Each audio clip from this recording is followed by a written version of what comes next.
Assalamualaikum teman-teman, kembali lagi dengan saya Sukma. Pada video kali ini saya akan membahas tentang memahami deiksis. Yang akan kita bahas ialah definisi deiksis menurut para ahli dan jenis-jenis deiksis. Baiklah, untuk selanjutnya langsung saja kita masuk pembahasan yang pertama, yaitu definisi deiksis. Deiksis adalah suatu gejala semantis yang terdapat pada kata atau konstruksi yang acuannya dapat ditafsirkan sesuai dengan situasi pembicaraan dan menunjukkan pada sesuatu di luar bahasa seperti kata tunjuk, pronomina, dan sebagainya. Yang kedua, adapun definisi menurut para ahli. Nah, Cahyono berpendapat pada tahun 1995 halaman 217 berpendapat bahwa deiksis adalah suatu cara untuk mengacu ke hakikat tertentu dengan menggunakan bahasa yang hanya dapat ditafsirkan menurut makna yang diacu oleh penutur dan dipengaruhi situasi pembicaraan. Adapun Lyons pada tahun 1977 halaman 637 berpendapat bahwa deiksis juga dapat diartikan sebagai lokasi dan identifikasi orang, objek, peristiwa, proses, atau kegiatan yang sedang dibicarakan dalam hubungannya dengan dimensi ruang dan waktunya pada saat dituturkan oleh pembicara atau yang diajak bicara. Selanjutnya, adapun jenis-jenis deiksis. Jenis-jenis deiksis itu terbagi dalam 5 jenis. Yang pertama, deiksis orang atau personal. Yang kedua, deiksis tempat. Yang ketiga, ada deiksis waktu. Yang keempat, ada deiksis wacana. Dan yang kelima, deiksis sosial. Yang pertama, deiksis orang atau personal.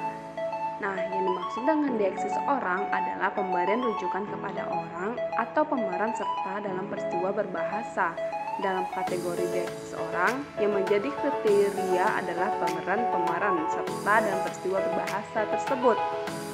Dalam bahasa Indonesia mengenal pembagian kata ganti orang menjadi 3, yaitu kata ganti orang pertama, kata ganti orang kedua, dan kata ganti orang ketiga. Contoh, Alawi dan Ria bermain ke tempat kami sukai. Nah, pada kata kami dalam kalimat tersebut merujuk pada Alawi dan Ria. Selanjutnya, deiksis tempat. Yang dimaksud deiksis tempat adalah pemberian bentuk kepada lokasi ruang atau tempat yang dipandang dari lokasi pemeran serta dalam peristiwa berbahasa itu. Dalam berbahasa, orang akan membedakan antara di sini, di situ, dan di sana. Hal ini dikarenakan di sini lokasinya dekat dengan si pembicara, di situ lokasinya tidak dekat pembicara, sedangkan di sana lokasinya tidak dekat dari si pembicara dan tidak pula dekat dari pendengar. Contoh, tetaplah bersamaku di sini. Kata di sini pada kalimat tersebut menunjukkan bahwa lokasinya dekat dengan si pembicara. Selanjutnya, deiksis waktu. Deiksis waktu adalah pengungkapan atau pemberian bentuk kepada titik atau jarak waktu yang dipandang dari waktu sesuatu ungkapan dibuat. Contoh deiksis waktu adalah kemarin, lusa, besok, bulan ini, minggu ini, atau pada suatu hari. Contoh deiksis waktu terdapat pada kalimat berikut. Minggu ini aku akan pergi ke Bandung. Nah, yang merupakan deiksis waktu di sini ialah minggu ini, kata minggu ini yang menerangkan pemberian bentuk kepada titik atau jarak waktu yang dipandang dari waktu suatu ungkapan dibuat. Yang keempat, ada deiksis wacana. Deiksis wacana adalah rujukan kepada bagian-bagian tertentu dalam wacana yang telah diberikan atau yang sedang dikembangkan. Nah, dalam deiksis wacana ditunjukkan oleh anafora dan katafora. Sebuah rujukan dikatakan bersifat anafora apabila perujukan atau penggantinya merujuk kepada hal yang sudah disebutkan.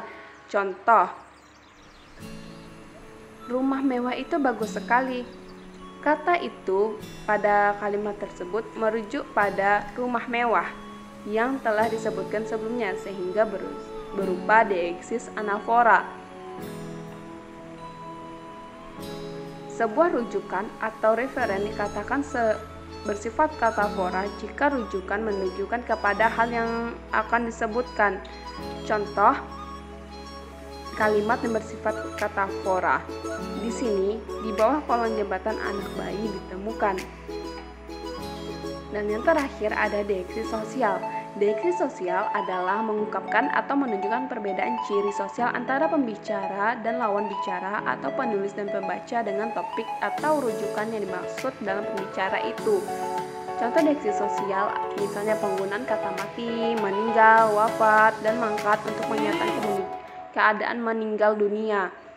Nah, masing-masing kata tersebut berbeda pemakaiannya. Begitu juga penggantian kata pelacur dengan tuna susila, kata gelandangan dengan tunalisme, yang kesemuanya dalam tata bahasa disebut eufemisme atau pemakaian kata halus.